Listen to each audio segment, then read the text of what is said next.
Shabbat Shalom. All right, we're going to get started on our Shabbat College class. We are entering into, is this the last feast? Or is this the first feast of the year? Last feast of the Hebrew, on the Hebrew calendar? All right, so what is that feast? That's the Feast of Purim. So we're going to talk about the Feast of Purim. Everybody celebrated the Feast of Purim. Okay. Now I'm gonna have a homework assignment for us before we get started. We are going to, by next week, we're going to read the book of Esther. Okay. The book of Esther, I believe, has 10 chapters. And it's a read that you can read in about probably 35 minutes. There's also a movie that's pretty good. Where's that movie at? On Prime? On Prime Video? Yeah, and I think it's called Esther. Yeah, I like that. There's another one.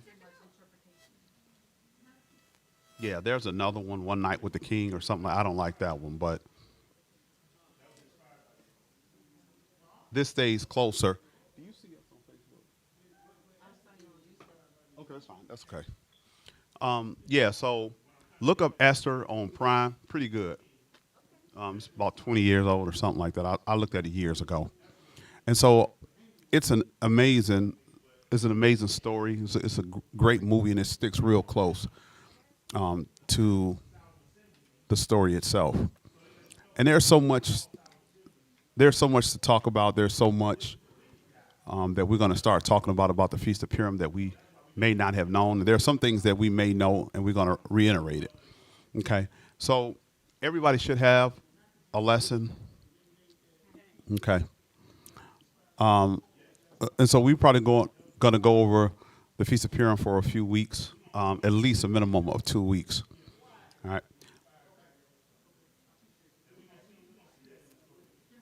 You said no, they don't. You know, I always feel some way looking at the movie because the slave girls, yeah, but the queen and everybody else, yeah, yeah. So, all right. So let's look at the Feast of Purim. We got some interesting things that we're going to talk about here. And again, some things will probably be a refresher for some. But it's good to go over the stuff, even though we went over it every year I go over it, I get something more. I get it on a deeper level. So let's go ahead and start talking about the Feast of Purim. We're gonna move to the first slide,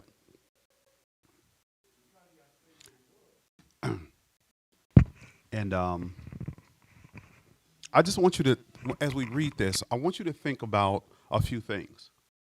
I want you to think about its significance for us today, and the power of this story and why it means so much.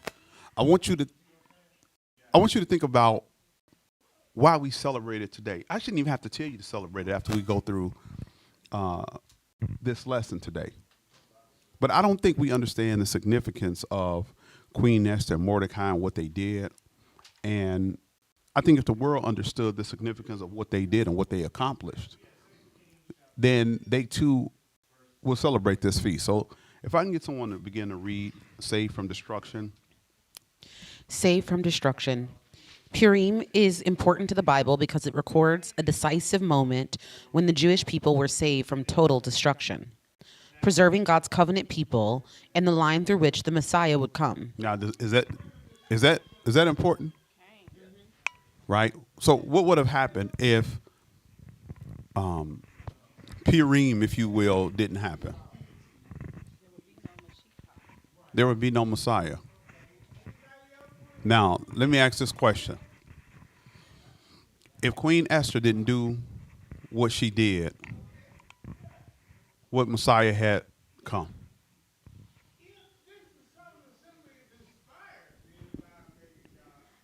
Anybody? Yep.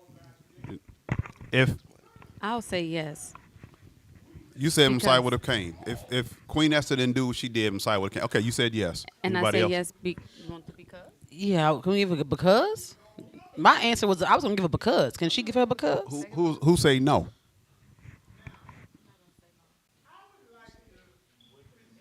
Yeah.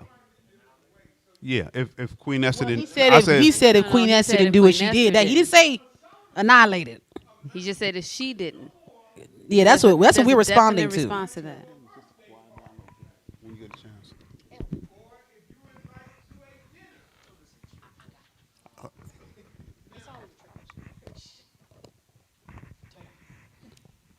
Okay. Uh, look, let me see if they've changed this answer. What you say? Nah. I know it's a trick question, but I'm gonna say you said would he been able to come if she wouldn't have done what she did? Yes. Well, you know what? I'm gonna say yes because of something else that was said within the. Okay. It Okay. said help would have come from somewhere else. All right. So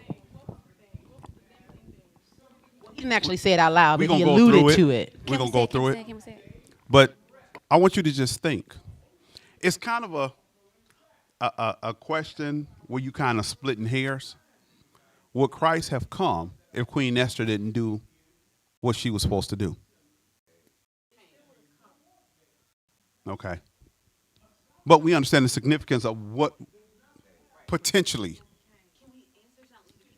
You can answer. Go ahead. We're gonna talk about it. We're gonna answer it in the lesson. But you. But go ahead. Go ahead. It's okay. We can say it a few times.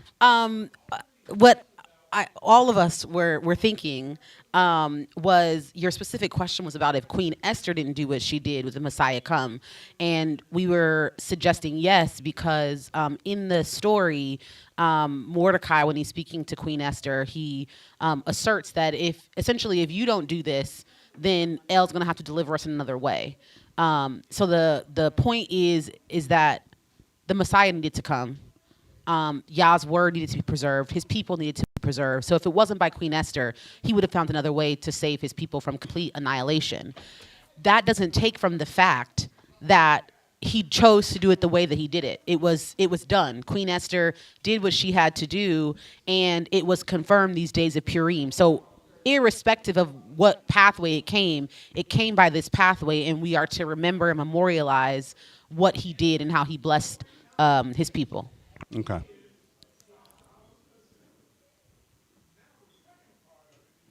Can anybody give me, and this is a bonus, can anybody give me a Bible verse?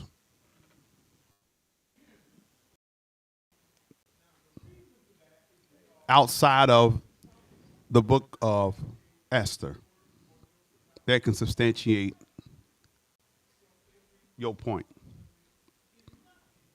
I don't want to take a lot of time. Just about, what was my question? If Queen Esther didn't do what she did, would the Messiah have come? So can somebody give me a Bible verse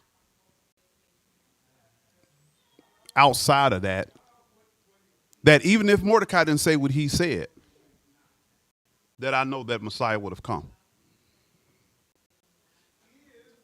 Okay? No? Nah. You all know. I'll give you one. Deuteronomy's the 18th chapter. Okay, great. Deuteronomy 18th chapter said, what? Yeah, that another prophet shall come like unto me, until you shall hearken. So Moses gave a commandment in Deuteronomy that another prophet was going to come, which was Mashiach. Right, there are a lot of Bible verses that talk about Christ. So you can find any Bible verse that talks about Christ. Isaiah. Right? Psalms, I believe, talked about El was in a body, and he was made lower than the angels, and he was tempted in all ways. Right? That was prophetic. Uh-huh. Mashika asserted that all the prophets spoke of him. Sure. So if you look with intention, you can find him throughout all of the prophets in the law. So if you understand that, right, of course you got to go fight past your fears of what's happening. Well, you're going to have to fight past your fears. When you see what's happening, if you see that there was this mass genocide that's going to happen in one day, Mordecai can focus back on the scriptures and said another prophet shall come like. So if you understand what the Bible is saying, then you understand that Moses was a prophet, right? You are almost in the thick of it where you understand the stories are handed down to you. And if Moses talked about if all the prophets talked about this Messiah coming, and you living in a time where you know that the Messiah has not come, well, Mordecai can say what he said. What would make Mordecai say that? Unless he understood that scripture said certain things, or that El would always be there for his people. Or you see these stories about Daniel and the lion den. You see all these other stories, right? You know that there was more to come. Okay, let's continue reading.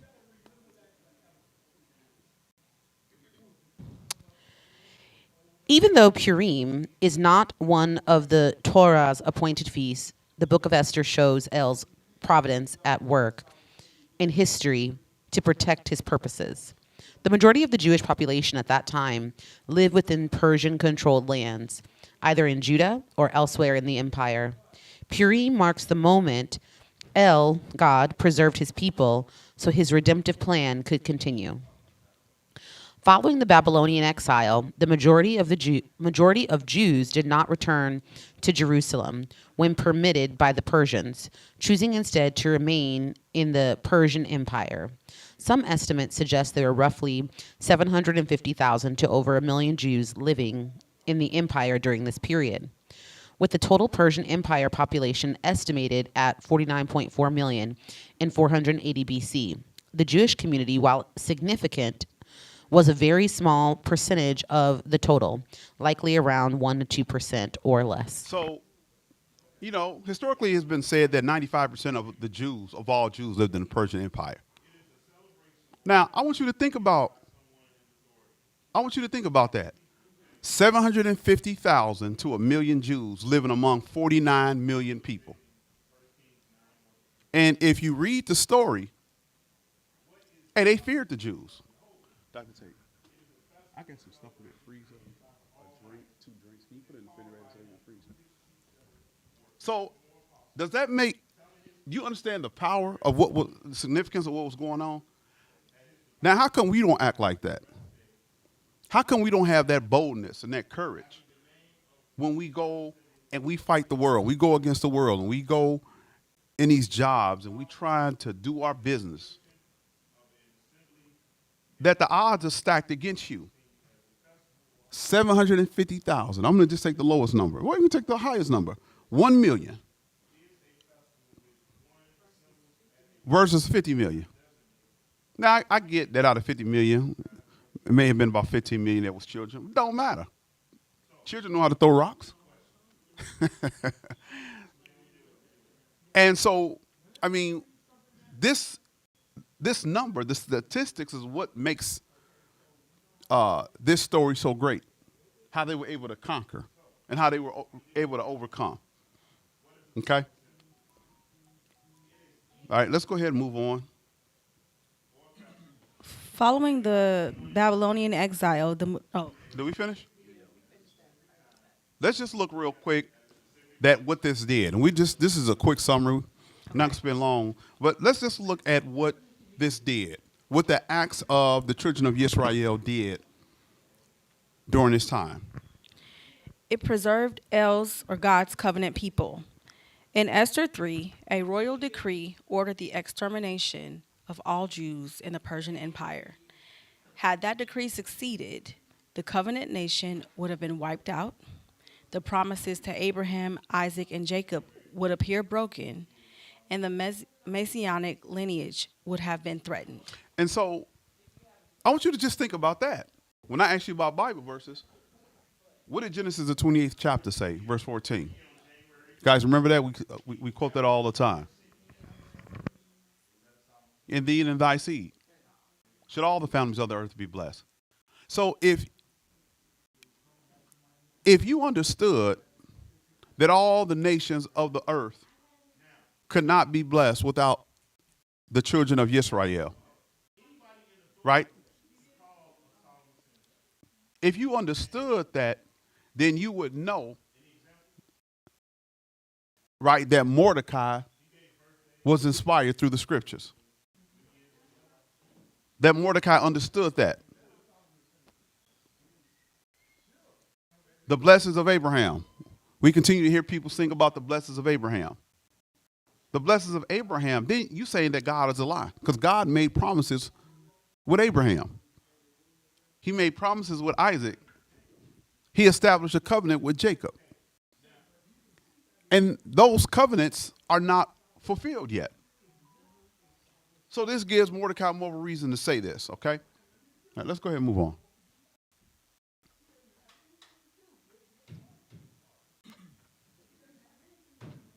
Divinely placed. What is that? I don't think that, I'm always fascinated by things that happen in the Bible, because I was having this conversation with Elder Nate. He kind of acted like he didn't know what I was talking about. But I want you to think about the children of Israel, and I want you to think about your life. When Jonah was in the belly of the whale, did El have a conversation with Jonah before he got in the belly of the whale?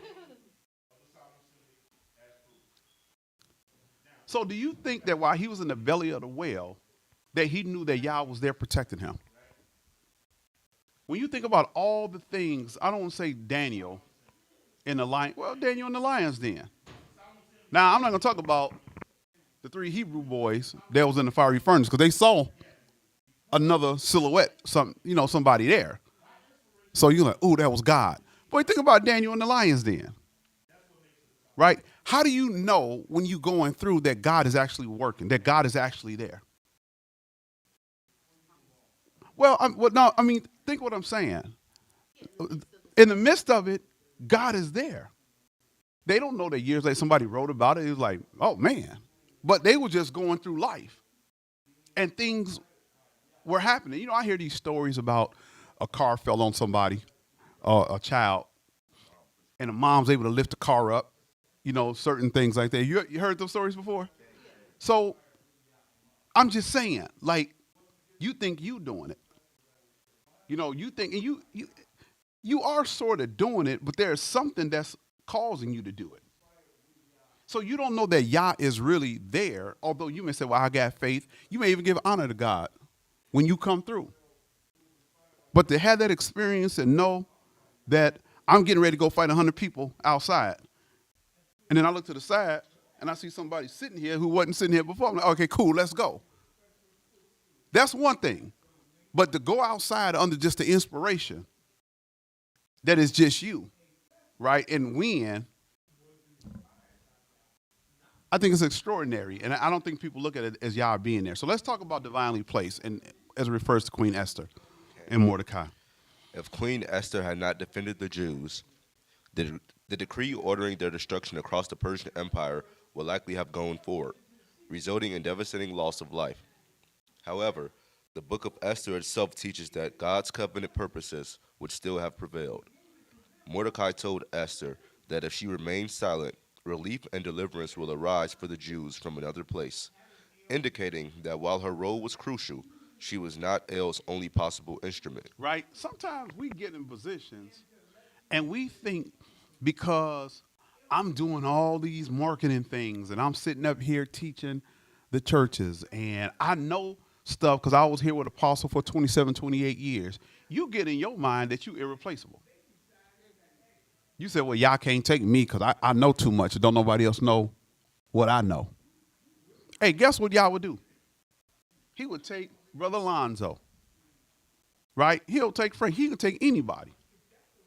And he'll speed up what it took me 20 years to do and open up, they mind so they can get what it took me 20 something years to get in 2 years or 3 years. Y'all can do that. You don't understand that there are people that were in the church before myself and Elder Nate. And how we surpassed folks that had been here for 25 or 30 years. So your stuff, don't act like it don't stink, because y'all will take you out. I say this, I tell my wife this all the time. It's crazy. In a few years together, it seems like we've been together for 25 years. So what I didn't get as a young man, been cool to be there since we were 20, 25 years old and have these 20, 30 years together. But ain't a blessing when you only been together a few years, but y'all give you that same experience, that same relationship as if y'all been together forever. And so it's like, although you missed time, you really didn't miss time. And so we're going to go and talk again and finish up with this divinely placed and what y'all did in Queen Esther's life. And these are the same things he's doing in your life. When you look at the movie on Esther, they came and took them young women. Mordecai was like, oh, not my cousin. And it was devastating. It's devastating to be in prison, sort of say. To go and you going to parade yourself around like it's some beauty pageant to get a king that you might not ever see your cousin again. We talked about in Torah portion, Joseph was taken. And so we should have confidence as the children of Israel. And that's why you better know who you are and know your purpose. And I always say no good thing would he withhold to them that walketh upright. So although it may not seem favorable to you right now, your position that you're in may not be ideal for you. You know that there may be a greater purpose that Yah is going to use you for later on. All right, let's continue to read. Her refusal would have brought consequences to her own household and cost her a place in the story of deliverance. But it would not have stopped El from preserving his people.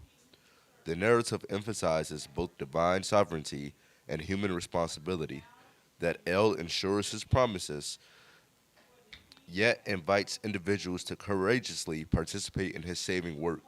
So I want to talk about this sentence. The narrative emphasizes both. Now, I want somebody to talk about this. And what does this mean? Cain, what? Divine sovereignty and human responsibility. What does that mean? Cain, well, I think it's where us as humans meet El. El is doing his part, and we have to also do our part and step up. And it's really that point of contact. Okay, well, both sides are coming together. El can do anything he want to do, but he needs us. As we just read, we are El's instruments. So if we don't step up as that instrument, he's either going to replace us, that's exactly what he's going to do. He's just going to replace us. Sure. Totally, Dr. Tate. I think this is really beautiful how this is put in phrase. You can think about this from the standpoint of this very large, important task that had to be done to prevent the annihilation of the nation. But you can also get very granular and think about our daily lives. And think about the fact that faith without works is dead.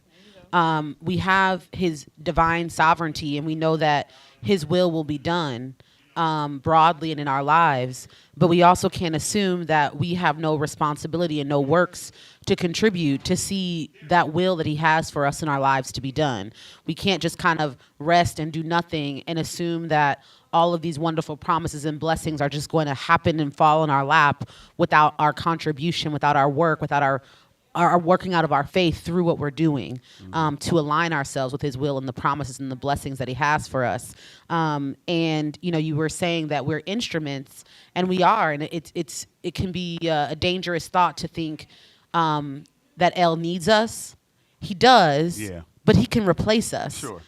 He needs His people on earth to be His mouthpiece. He's not going to come back and be doing the work that He told us to do.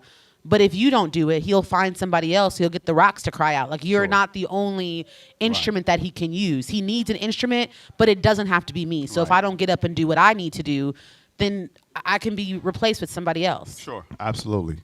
Beautiful. Anybody else? You got something, Frank?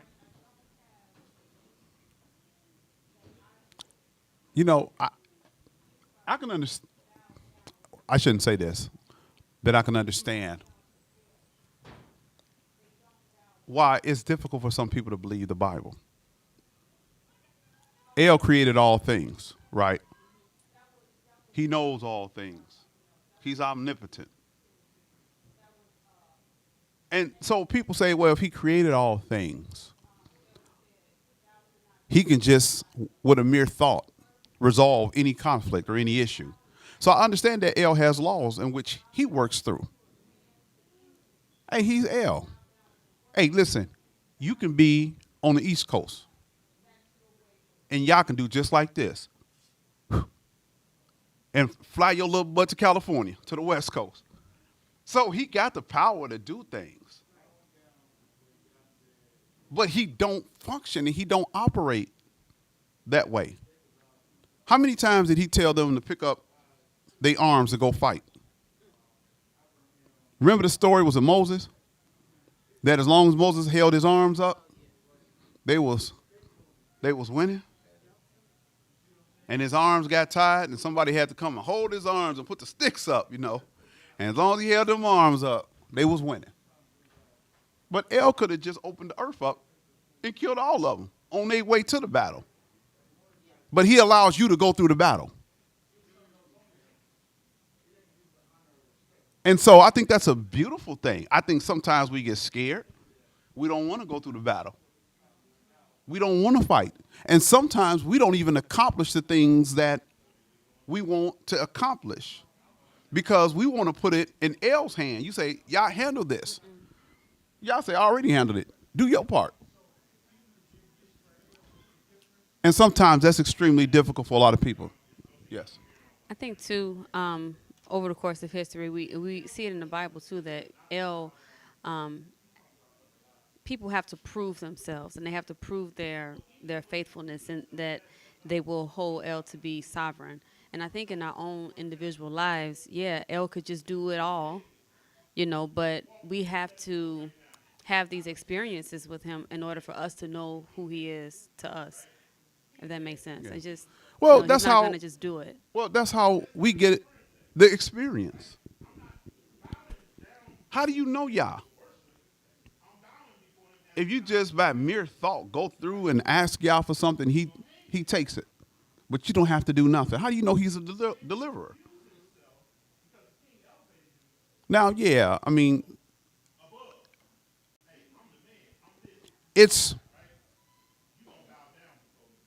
we have to do it. And sometimes, unfortunately, there are people who do things, and this is the flip side of the coin. People do things, but they say, I did that.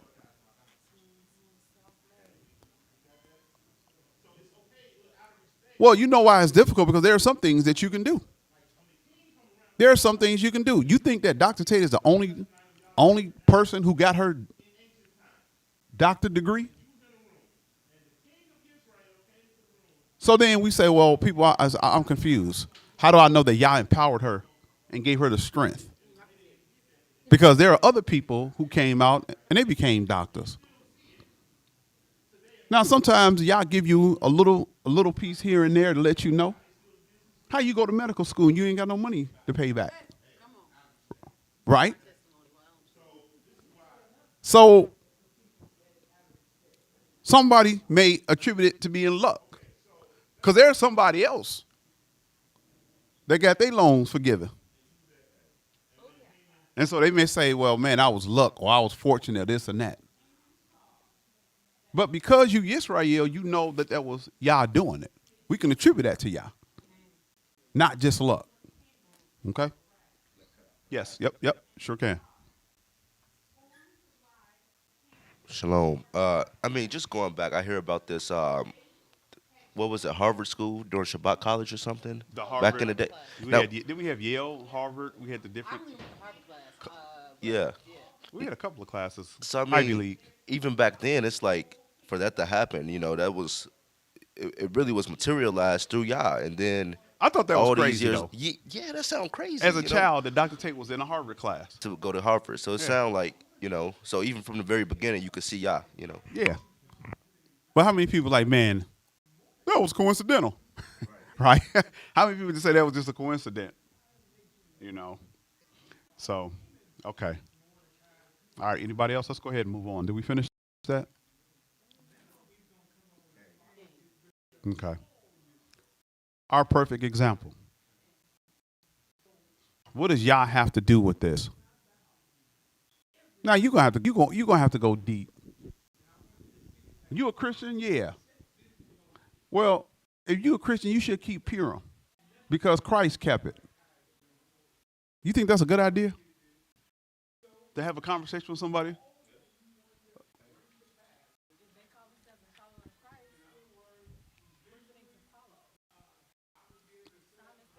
I guess I'm saying it because it's difficult to prove that Christ kept it. Now I'm just asking. I'm not saying nobody knows. What do you think you should do instead of proving that Christ kept Purim? So this topic shouldn't even come up as far as I'm concerned. What do you think you should do? What do you think I'm thinking you should do instead of talking about Purim? Are you saying that perhaps we should focus more on the feast that he did keep? Like we know that Yes. he kept. Well, I'm talking about as far as feast day. Like, why would I have a conversation with somebody about Purim? Because I got to take you through several layers to get you to understand that he kept Purim. But if I'm gonna have a conversation with you, like, hey, let's put Purim aside for a minute. Go ahead, Dr. Tate.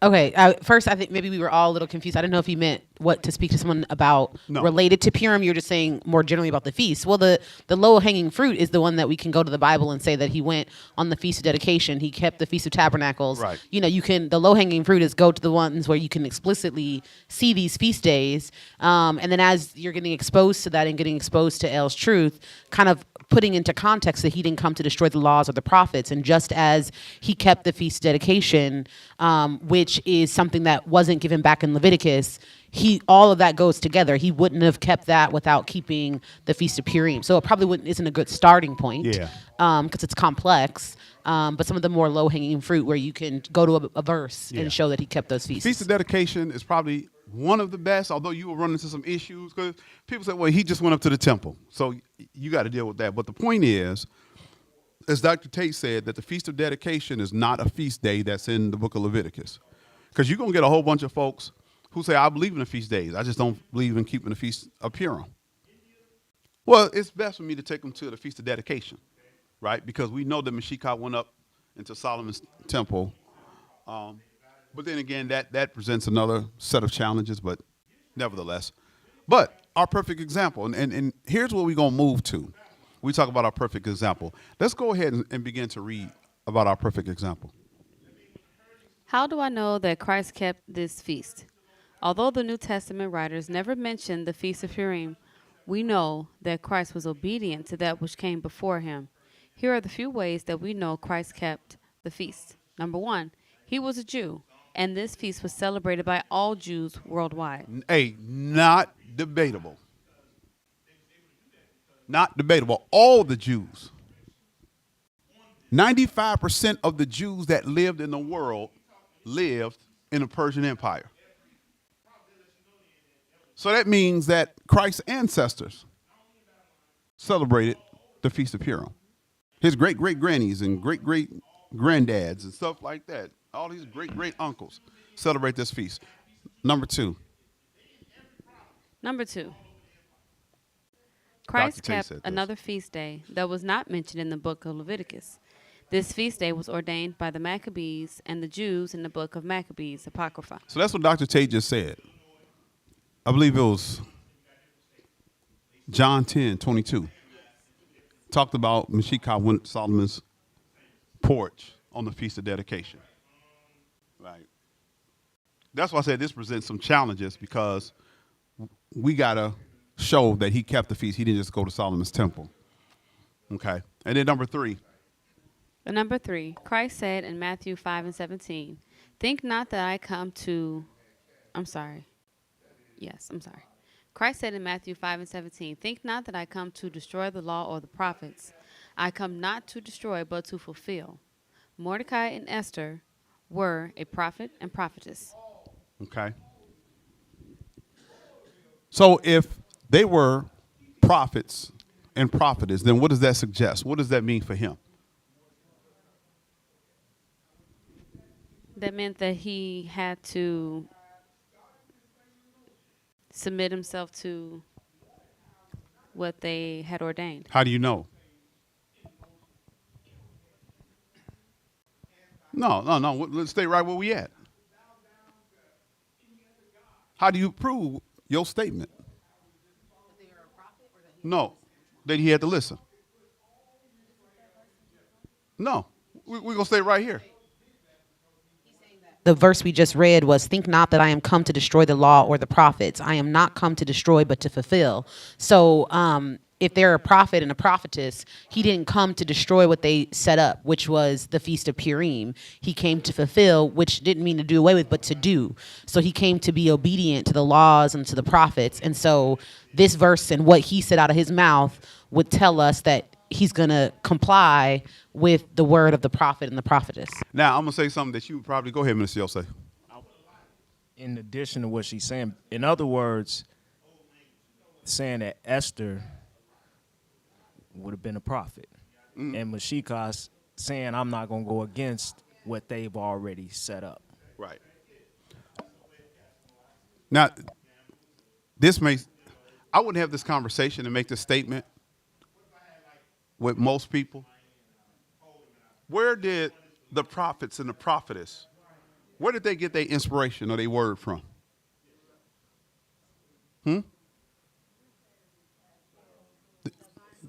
Yeah. No, the prophets. How did they get their information? From who? From El. Well, who's Meshachah? Hell. Right? So he's giving them. Why wouldn't he do what he gave them? He inspired them to do all this stuff. So when I come around, everything has been laid out. So why would I contradict what I gave you? Right? So he gave all the prophets. He inspired all the prophets. Now people, again, you start having debates whether he was Christ or he was God and all that kind of stuff. So if you're not dealing with people who understand that God and Christ are the same, right, then you shouldn't go there. But if you understand that they one and the same, right, Meshachah said in Corinthians, he says, I was there in the beginning. I was there creating all things, both visible and invisible. Right? So this shows that he's the same. He's the body, right, of El. Portion of the spirit of El got into a body, but it's the same. Right? So he can't contradict himself. He inspired you, but he's going to contradict himself. Okay? And so now what we got to show, and this is probably the most difficult thing to show, we got to show that Mordecai and Queen Esther were prophets and prophetess. Let me ask you this question, if you know. Did the Bible ever call them prophets or prophetess? Okay. Not by word. Are we a lot of things? Can we be, how can I ask this question? Can we be things without a title? How? Can somebody explain that to me? Like, explain that statement. How you are something even though you don't have a title. Now, there are certain things that, man, he gave him 12 stitches. That's a good job. You ain't no doctor, brother. Right? But there are things that you can do and you don't have a title. Let's talk a little bit about that. What is that? What does that look like? Okay, well, I think you just said it. It's stepping up into that role or responsibility or your actions. That's really what makes the title. It's not the title that makes the actions. It's sort of like you have to do the work before you even get the title in the first place. I think back to and I have it pulled up here. Amos 3:7. Surely the Yehovah El would do nothing, but he revealed his secret unto his servants the prophets. So while Mordecai and Esther were going through this annihilation or this act of annihilation, it was a secret on how they were going to get through this. No, they didn't. The only thing they could do was go to El in the first place, and he had to reveal to them, okay, hey, he had to reveal to Esther, this is what you're going to do to gain favor, to gain grace and mercy, and to be able to overcome. So, I guess to answer your original question, we have titles by our works, by the things that we do. I can minister to someone, yet I don't hold the official rank of a minister. I might be able to sew my clothes or put a hem in them, yet I'm not a seamstress. So it's like, it's really about what I do. Okay, Dr. Sake. I want to acknowledge first that I'm not going to answer your question. But what I do want to share by way of commentary related to your question is that it's important to recognize that someone might hear your question and assume that you're asserting that they didn't carry the title of prophet because it's not listed here. And my comment is that just because the title it's not written down to say prophet Esther or prophet Mordecai, that we're suggesting that they weren't prophets by title. People didn't recognize them after this outcome as a prophet. And I wanted to make that comparison to the fact that El by name is not mentioned in this book. Sure. Right? But it doesn't mean that he is not there in this book. It doesn't mean that they don't go to him for help. They're fasting and praying for a reason. To whom, right?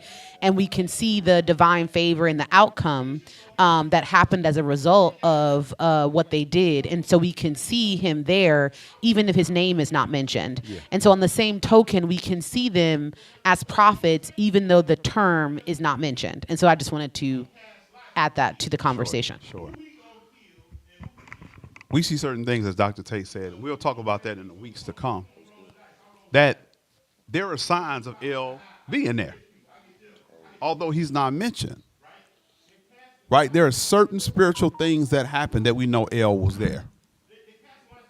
And so we have to show that there were certain characteristics that were there in Persia in conjunction with Queen Esther and Mordecai, that the Bible don't have to say they were prophets or prophetess.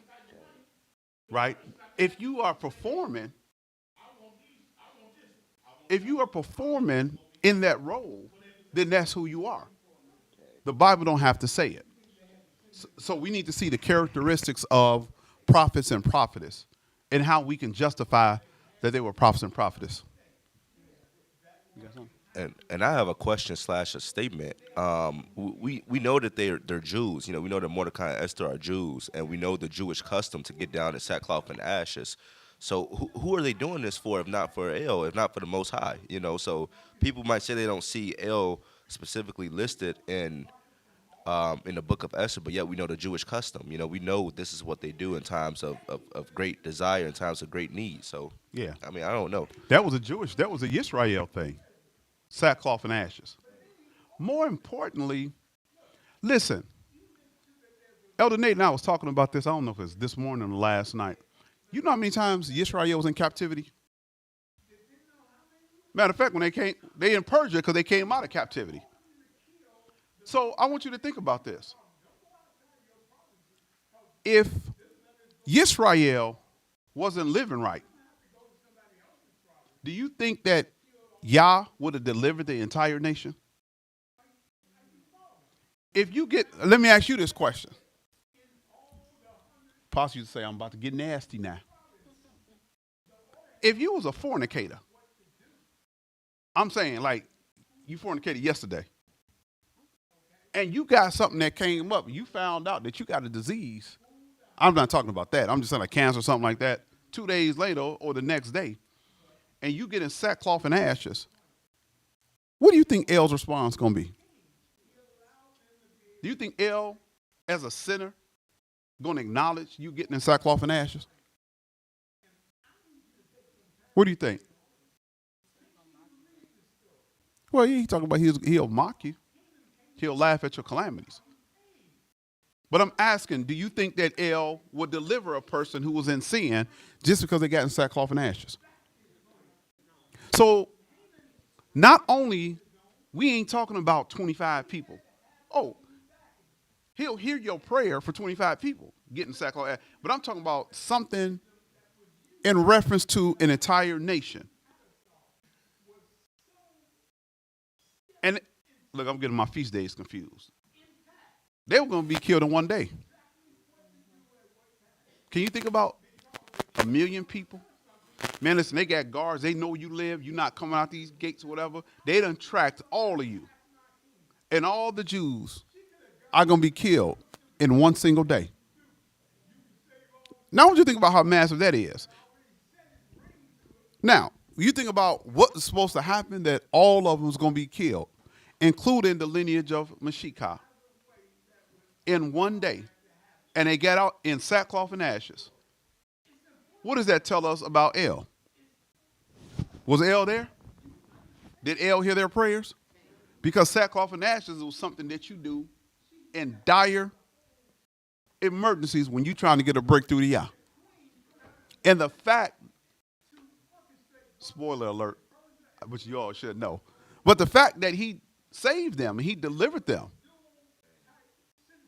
should tell you something that El was there, even though he's not mentioned. So, I mean, that was right on time what Dr. Tate said. I'm glad she brought in El being there and not mentioned.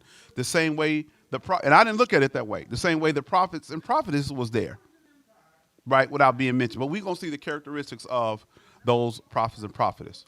All right, is that clear? Does anybody have any questions?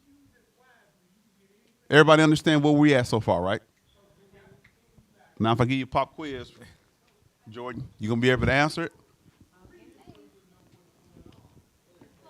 Huh? You don't. All right, y'all pay attention. I'm going to call you. All right, let's go to our next.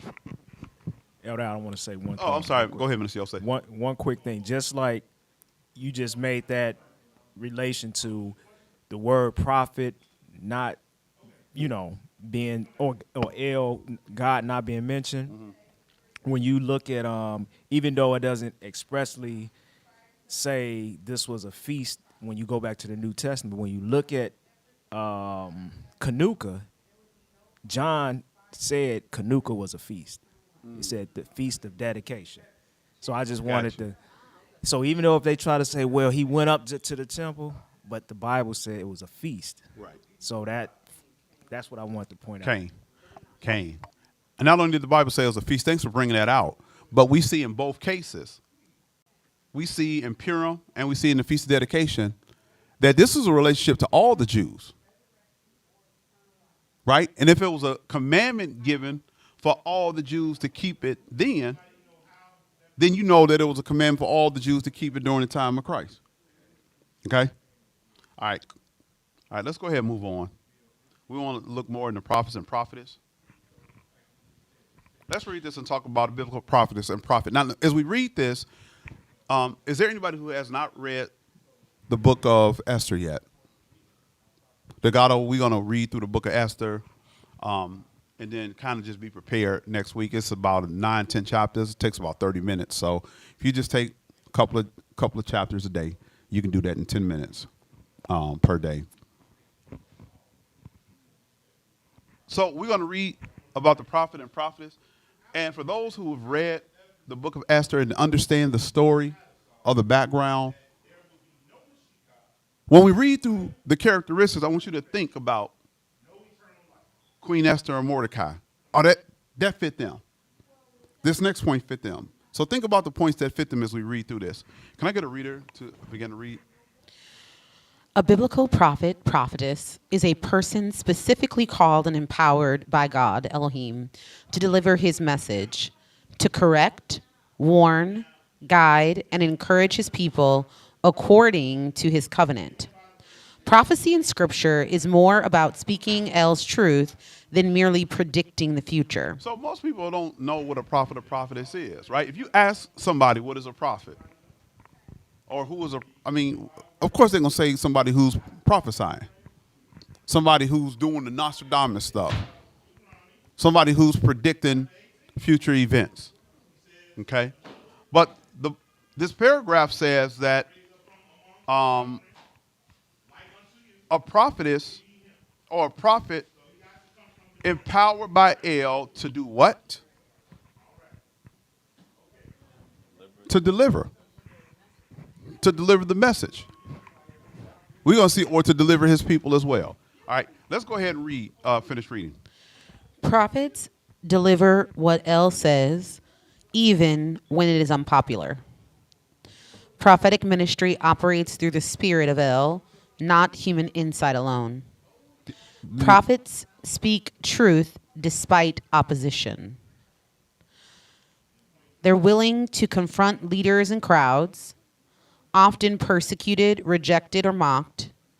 True prophets care deeply about El's people.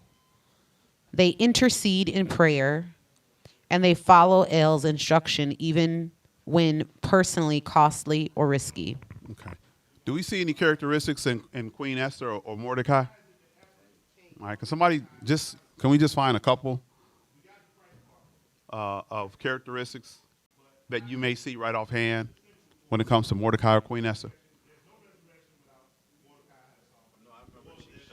I remember Chief Shepherd saying Queen Esther was she was a chief shepherd, right? Because she revealed something.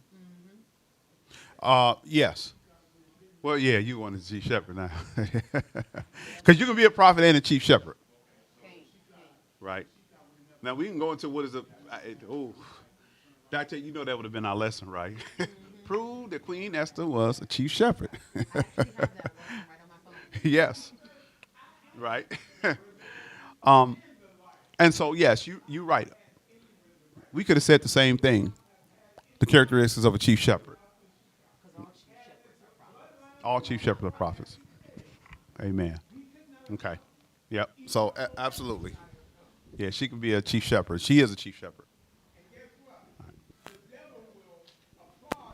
And I'll take a couple of these bullet points, maybe even just one, to show that this is something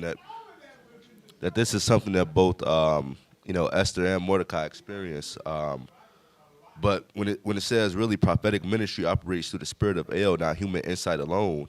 So they got insight by going down in sackcloth and ashes, and by fasting. When Esther decided that, hey, I'm going to fast for 3 days, and so should everybody else.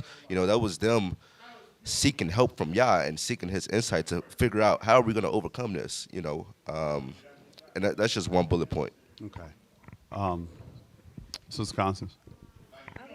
The bullet point that says willing to confront leaders and crowds. I mean, Esther, in her wisdom, decided to approach the king the way that she did. And him being, of great stature, even though she was the queen, like she still did it with a lot of wisdom. The way that she approached him, getting the dinner prepared for him and all of that, I think that took great wisdom, and it shows within one of the bullet points. What was a law that was punishable by death that she did? Wasn't it approaching the king without permission or something? Yeah, coming before the king, right, without permission. Okay. What was you gonna say, Dr. Tate? What?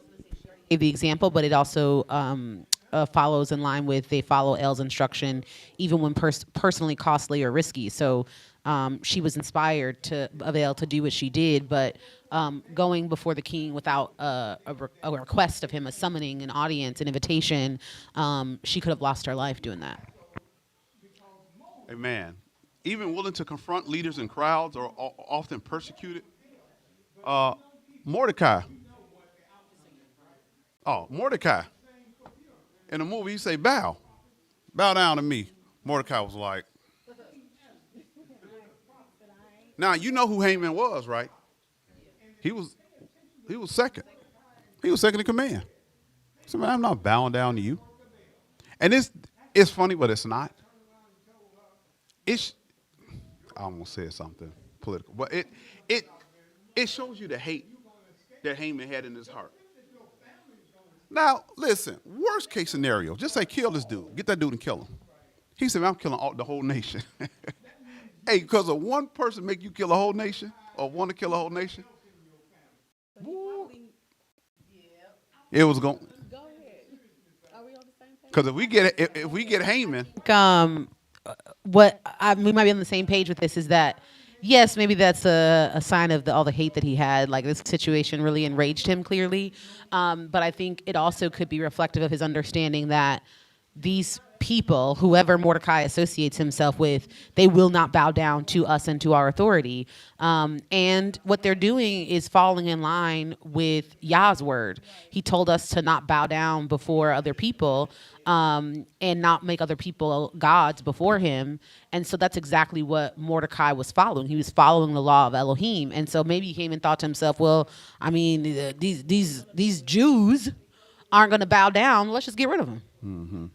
Now, I don't want to get confused with the movie because, you know, there are always weak Yisrael folks. Right? We see the movie, everybody else is bowing down.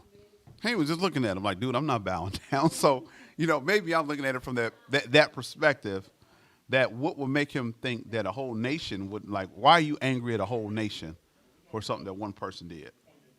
Okay. Ron, you had your hand up? Oh. Say something anyway. No.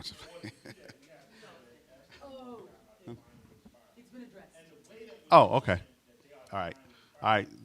So we got the characteristics of a prophet and prophetess. All right. Let's go ahead and move on. When we say sometimes prophets lead in deliverance events, we mean that certain prophets in the Bible were not only messengers, but were also placed by El in leadership roles during moments when he rescued his people. So when his people were rescued, and I have to go through the Bible and look, but whenever there was some major conflict where his people had to be rescued, there was a prophet there. Like, just think about, I'm going to say this, and I can't remember if he was a prophet, but think about Joseph. Could the children of Israel have survived if Yah didn't place Joseph where he placed them? If Moses wasn't in Egypt and was able to get back in Egypt, right? Could Yah had delivered the children of Israel out of the land of Egypt? So whenever we see these great deliverances in the Bible, we see a prophet. Now, I don't want to say always, so I'm going to be careful until I go back and look. But Yah replaces prophets in positions where he is able to deliver his people. Okay? Let's keep reading. However, Scripture is careful to show that the power and salvation came from El, not from the prophet personally. The prophet is the instrument. El is the deliverer. Most biblical prophets were aware of their calling, but not all fully understood the scope, timing, or meaning of the prophecies they delivered. Do you understand that sentence? Is that clear with everybody? Most biblical prophets were aware of their calling, but not all fully understood the scope, timing, and meaning of prophecies they delivered. So they gave prophecies under inspiration. What I'm saying is they didn't fully understand. I don't know if Moses understood. Maybe he did. I don't know. When he said, another prophet shall come like unto me. Well, yeah, did he know? Did he know the time? He didn't know the time that was going to happen. But he knew that another prophet was going to come, and it was a commandment to hear him. But did he know the scope of that? The church didn't know the scope of it. The world don't know the scope because there are people in Judaism that are still looking for the Messiah to come. Right? So The Bible, other prophets gave the scope of it, Dr. Tate. So there were other prophets that came that helped. They gave you the timeline in which he was going to come. But not one prophet understood. That's why all the prophets spoke of him.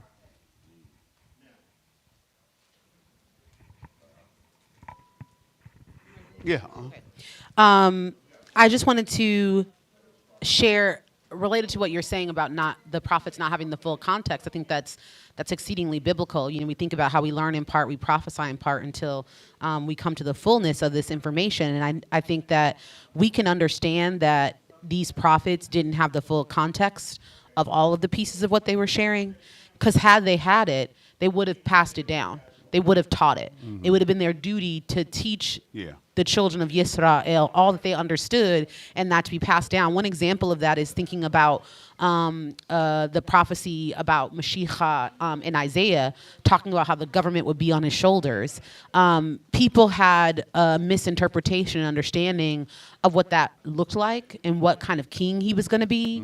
And so when Mashiach was here, they didn't even understand what the prophet Isaiah was, what was actually being communicated about the government being on his shoulders. They expected a totally different type of king and ruler than what came. And so I think the fact that information in its fullness wasn't passed down would suggest to us that not any one individual prophet had a full understanding of what was going on and what Yah was giving them. Okay. They had pieces of it. Okay. All right, good. Now let's continue to read, because we're going to see a couple other characteristics of prophets. Some recognized their role immediately, others resisted or grew into it, and some spoke prophetically without holding a formal, ongoing prophetic office. So does that kind of fit Mordecai and them? That they spoke prophetically, they did things, they made decisions under the inspiration of El? But when it comes to delivering the people, well, Delgado started something, but let's move on. I'm going to talk about the chief shepherd. All right. Characteristics of two famous prophets. Now, there's something that's unique about these prophets we're going to talk about that's unique about Queen Esther and them. Let's read. Moses, prophet and deliverance leader. Samuel, prophet and national deliverance. What does that mean? Why do I have that highlighted in red? What does that suggest?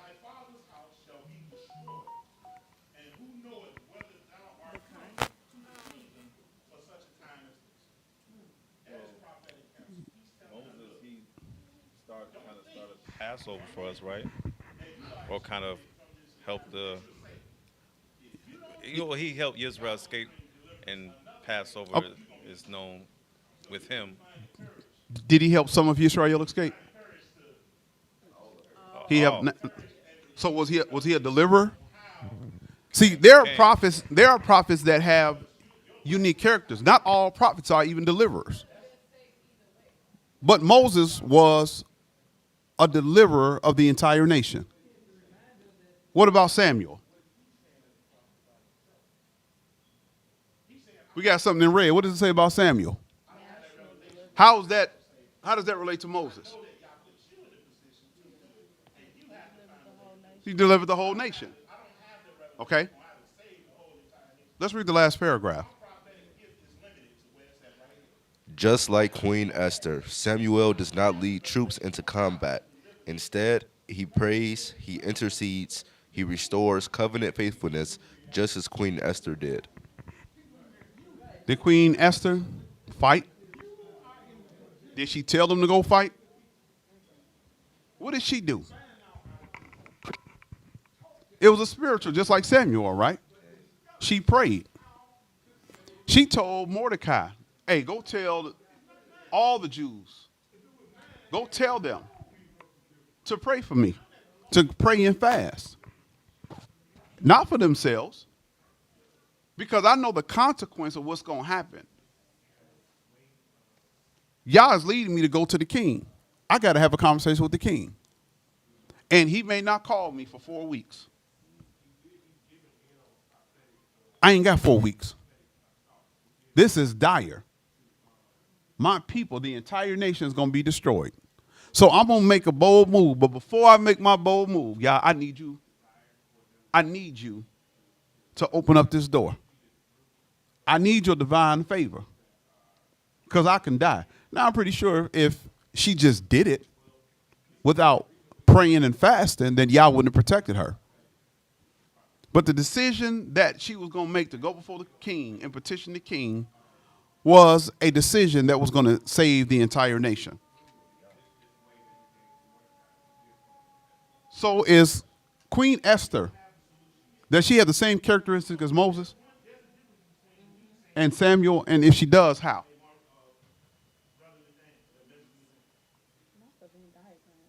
Huh? How does she have the same characteristics as Moses and Samuel? Deliverance of an entire nation. Okay? And she did this not under her own will. Now, it would have been one thing if she would have had military strategy. You could question that. Because the first thing she did before she made any move is she prayed and she fasted. And Yah put her in a position, we call it sometimes divine selection. A lot of us are here, well, I'm saying all of us are here through divine selection. You got brothers and sisters, you got mothers and fathers, you got friends. And everybody didn't come to sit in, you sitting in this seat. And so sometimes it's just divine selection that Yah chose her and put her in a position just like he did Joshua. Okay. Anybody got anything else to add? I think we have, what do we have? One more? Two more? Oh, wow. I try not to put so much in here, but because I didn't want to. Okay. A human intercessor. What does that sentence mean? What does that phrase mean?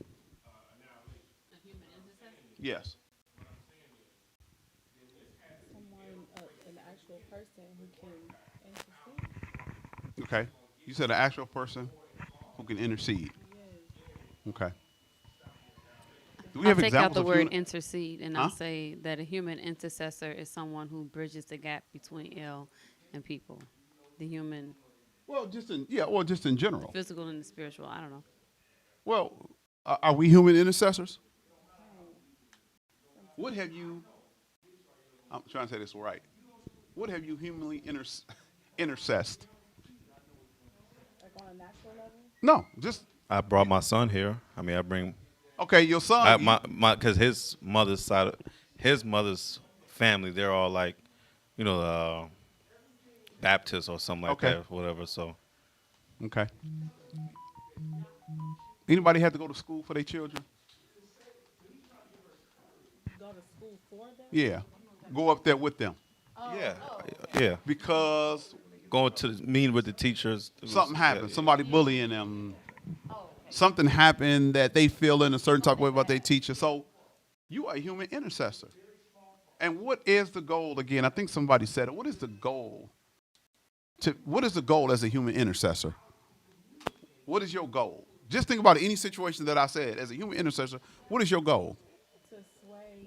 And I think Ronnie might have said it To before. advocate, to stand in the gap, to connect between Okay. two entities. Dr. Tate? Bridge the gap between people and air. Yeah. Well, yeah. She said with L, but yeah. Yeah, I was just thinking of Mashika making intercession for us and what he's doing, or thinking about the example that was brought up in Torah portion, a lawyer making intercession for you with the judge. One component of that is that as an intercessor, whoever you're bridging the gap between, you have an understanding and a shared language that you can speak and communicate with them better than the person that you're intercessing for. So, right, if you're thinking about the situation with the parent and the school, well, an adult parent can have a far better way of having a shared language and communicating with a principal about whatever's going on with their child and the child who might whine or complain or not say the right words. And so there's an aspect of a shared language and understanding and respect between the person who is the intercessor and the person who's the equivalent of the judge or the authority that you're interceding on their behalf. So that's part of it that I would. What did Mashika, when he was interceding on our behalf, what was the What is the result of having an intercessor? What is the result? What is the end result of an intercessor? For Mashika, Yeah. was someone to pray through, to Well, that's what he did. I said, what is the result of an intercessor? What is the end result? To better understand. You said what? To have access. The end result. It's all for the purpose of changing an outcome, right? So it's a changed outcome or a changed judgment or a more favorable judgment on a person's behalf. Yeah. I was gonna say to be heard, you know. Yeah. None of these are hidden. No. What you're saying is right. What you're saying is correct. But I was gonna say what it combined with everybody else. The one that's interceding is he can do what you can't do. So so what's the result of him doing what we can't do? one he can speak the language of the Father. He knows what's pleasing to the Father. So Yeah. your end result is gonna be what it's gonna be His will, but it's what you seeking, what you're seeking, that favor you're seeking. Okay. Yeah. I'll say what I was gonna say, but go ahead. I was going to say that the end result should be a result that we can't do on our own. We don't have the power. It's only some things that we can get done through L. So Yeah. we're limited in the sense that if we don't have L, we can't do whatever we're trying to accomplish. We need L to get that Yeah. deliverance. And you all say it. No. Alonzo said it by describing it. Minister Yosef said it more. The end result is to make it right. That's the end. The end result is whatever you were trying to do, whatever the right conclusion was, is to make things right. Yeah, all the things, he know the language and he knows what to say and all that. That's true. But the end result of a human intercessor is whatever issue exists, the intercessor is going to make it right.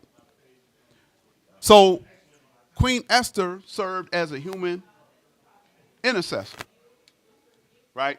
She did go to man. Because she had to make things right with man, right? She wasn't interceding. She interceded with Yah. Yisrael means what? Do we see that with Queen Esther? Do we see that with Queen Esther? Did she have to intercede with the king? Could anybody else do what she did? Nobody could do what she did. Not one person.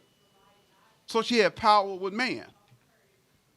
But she was inspired because she asked Mordecai and the Jews to pray and to fast for her. And so when they did that, then Yah gave her the wisdom of what to do. She was looking through that cabinet. Which one of these perfumes should I put on? That one. How should I wear my hair? How do my king like my hair? I'm going to do it that way. Okay? You said she did what? She wasn't wrong. You know. And we do that as humans. You might put on different lotion when you go to the gym versus when you're getting ready to go out on your date with him or her, right? You got that good perfume that you put on when you put the heels on or something like that. But you don't put that when you go on the Piggly Wiggly. You ain't gonna put on that expensive stuff.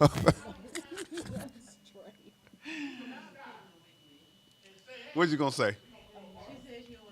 No, go on say it. You go on spill the beans. No, I was gonna say, like, even my kids, if they want something, they know how to butter me up.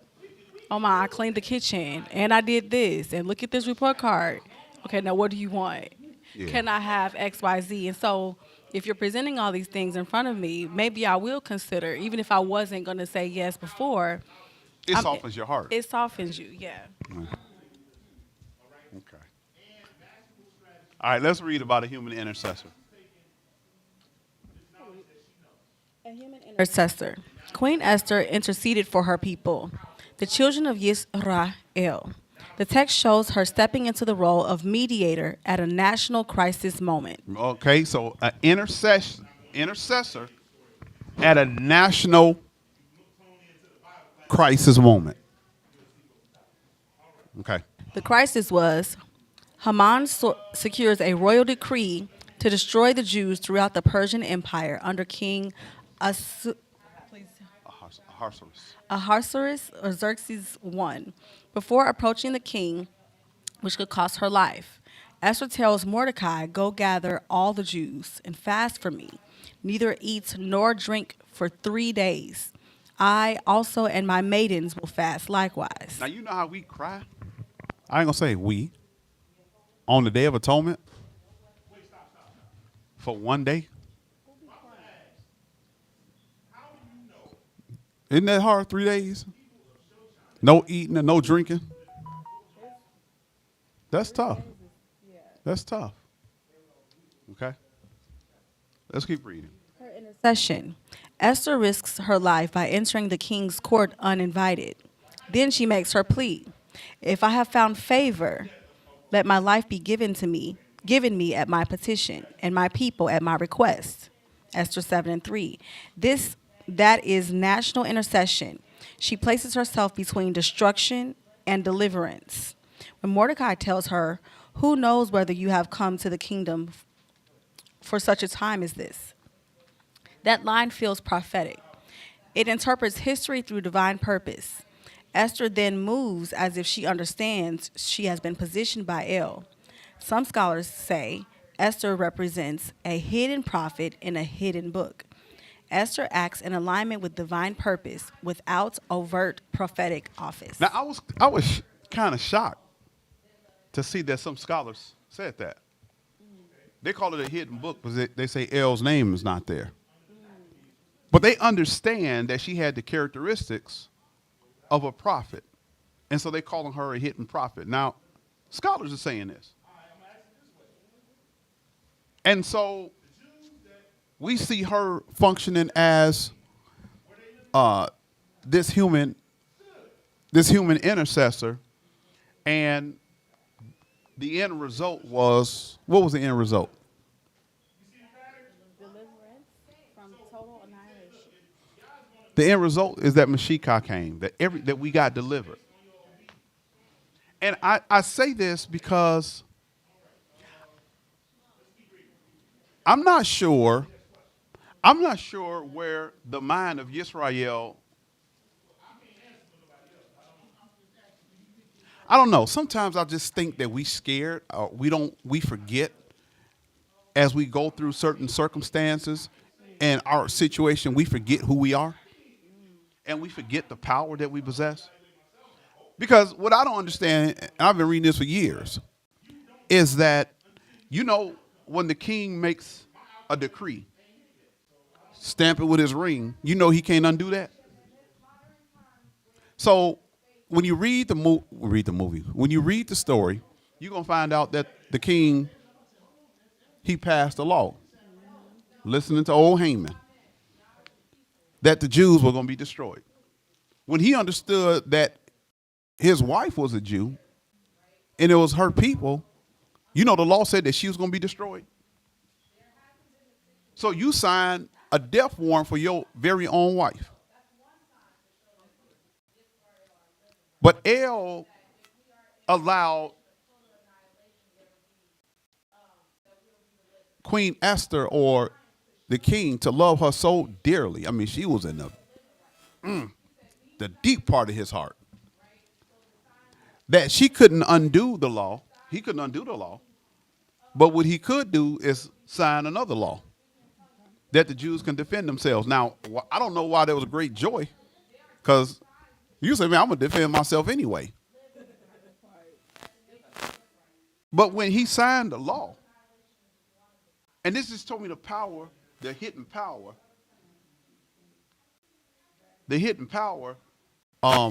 that we don't realize that we have.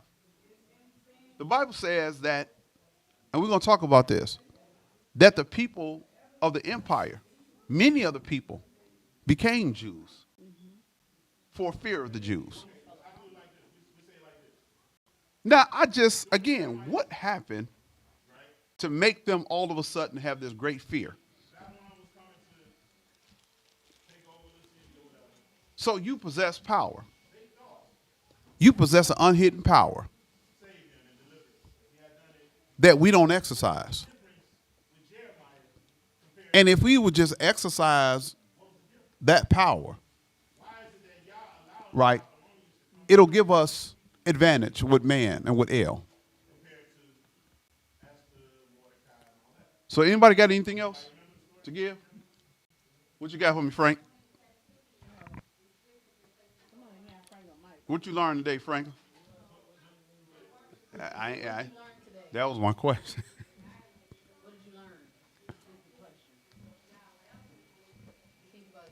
I told you I was going to call you.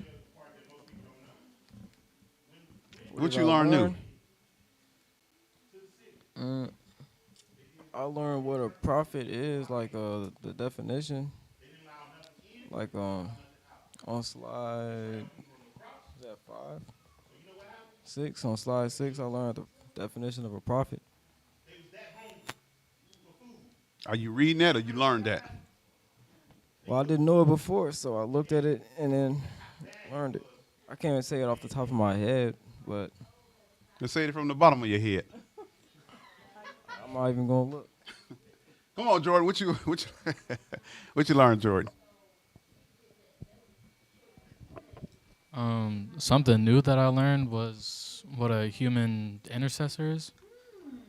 Okay. That is like someone who stands in the gap for others, even when their own life is at risk. Are you a human intercessor? Yeah. I think sometimes yes. Sometimes. Do you take your sister? Do you ever take her to school, walk her to school? Or do you take her place? Have you took her somewhere it was just you and her? Yeah. You interceded on her behalf. You made sure she got to where she needed to be. Right? So she wouldn't be harmed or, there are some creeps out here. She got across the street. Okay? Does anybody else have anything to contribute that you would like to contribute? Something that, and again, I want us to think from a theoretical standpoint, but then I want us to think how we can use what we've received.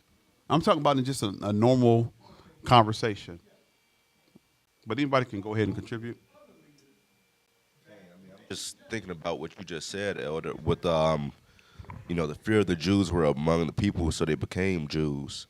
When we looked at the statistics earlier, and it's only, let's say we take that upper end of Jews, it's only about 1 million of us, and it's 50 million of the Persians, whatever. So something had to happen, like you were saying, that convinced them, hey, we need to become Jews ourselves. So I don't know if I can fight 3 or 5 people right now. So 30 to 50 people, I don't know if I can fight and win against 30 or 50 people in a fight right now. So y'all, that's just proof again that y'all had to step in. And I don't know what he did, if he multiplied our forces or our strength. I don't know, but something had to have happened, And I just say Todia. I had a revelation. Go ahead, Dr. Tate. I know I got older last week, Dr. Tate. No, I'm just got no. Oh, hold on. Let me see. Wait. Wow, I was just see. I'm gonna say what I had to say. 'Cause Dr. See, J it I'm wasn't. saying- It wasn't a knock to your age. It was respect for my elders and experience that you sometimes forget. Yeah. Okay.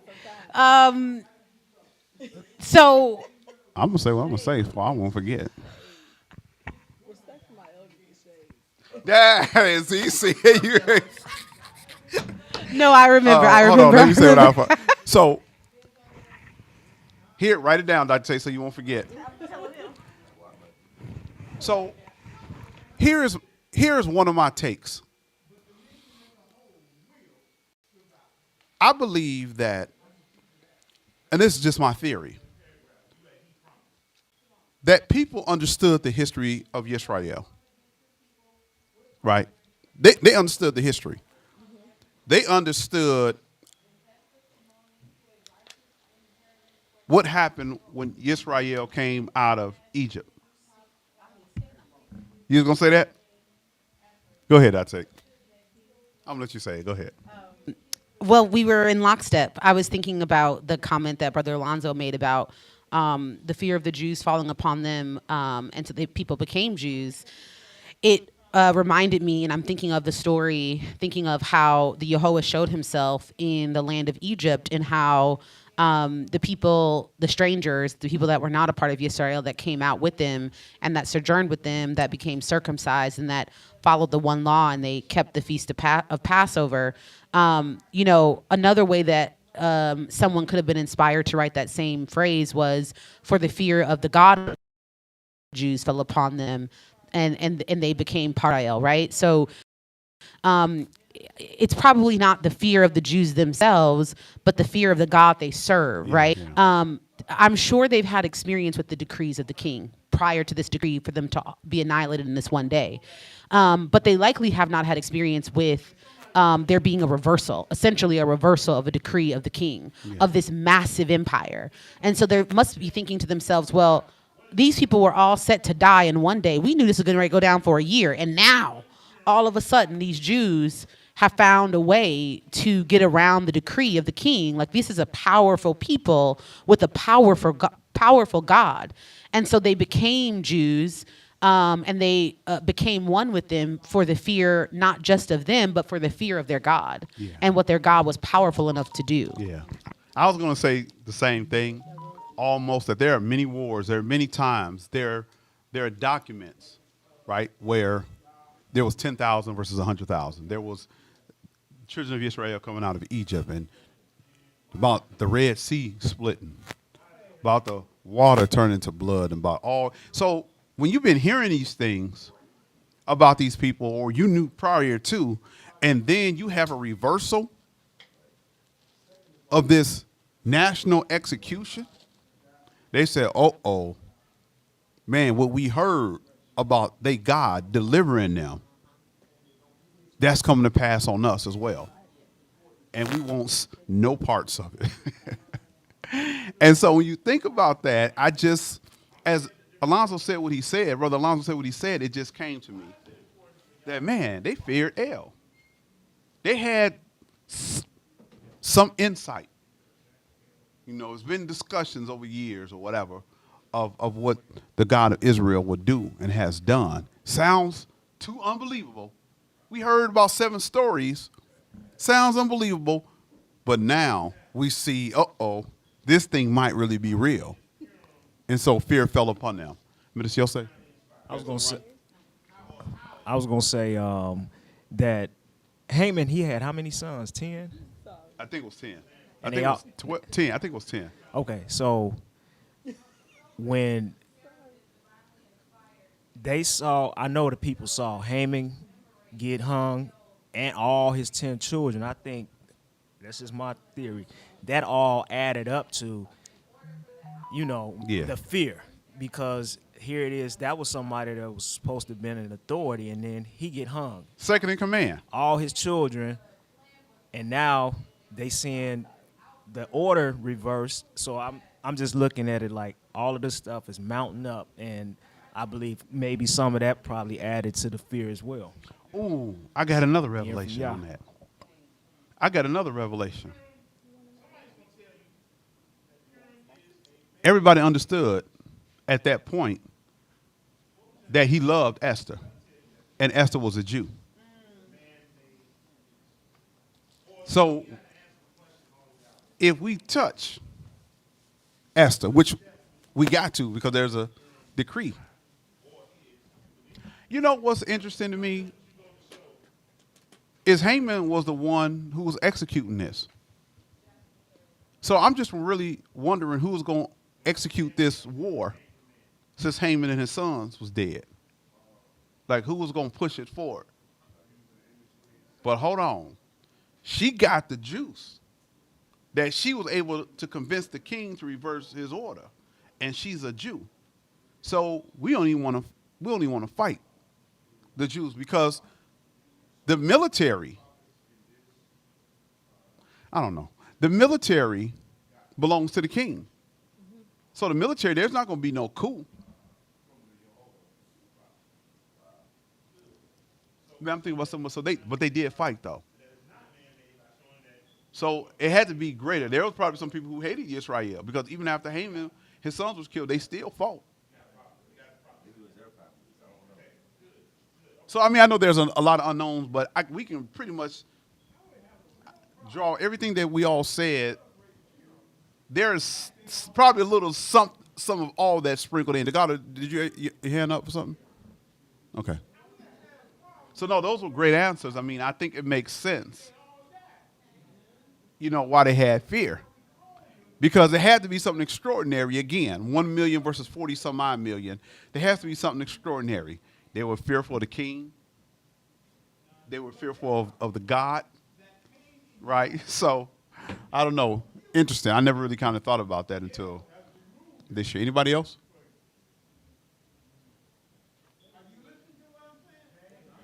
All right. I hope you enjoyed the lesson.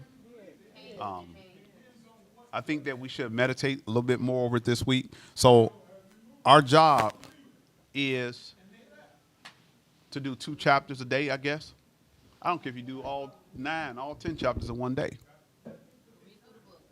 But we're going to sit down and we're going to read through it so that we're able to discuss it. We're going to have a lesson, but I think it'll help. I mean, it helps when you read and you got a good background before we come here and we begin going through it. Like everything is not new to you. And so let's focus it. Let's focus on okay. Dr. Tate know it. I give up past. She be doing surgeries in 24 hours. So but we all should have the opportunity and the time. Yeah.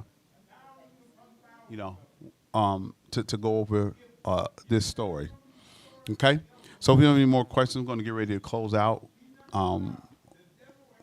We have Purim on March 1st and 2nd. On March 1st and 2nd. Yeah, we have the Shabbat. Then we had a moon service, so we had like 4 days, 5 days. We got to send out the information on Passover fees today. I know we late this year, but we will send out that information for Passover fees. Passover is March 31st at the going down of the sun, which is a Tuesday. So kind of be putting a little something aside. You know we have these fees every year, so we'll get that out to you today. All right, we're going to get ready to close out. We look forward to seeing you next week. I want to encourage you to, those that may be visiting us, to visit our website at tvbethel.net. You can also go to our website for our podcast, restorationpodcast.com, and you can look at all of our podcasts on YouTube at My Restoration Podcast. All right. Again, if y'all's willing, we'll be back here next week, 11 p.m. for Torah portion. We'll be here at 1 p.m. Central Standard Time for our Shabbat College class. Okay? On behalf of our late restored Chief Shepherd, Dr. Avant, on behalf of our elders, our Chief Elder, Elder Erie, and Elder Nate, I'm Elder Al, want to depart you as I greeted you by saying Shabbat Shalom.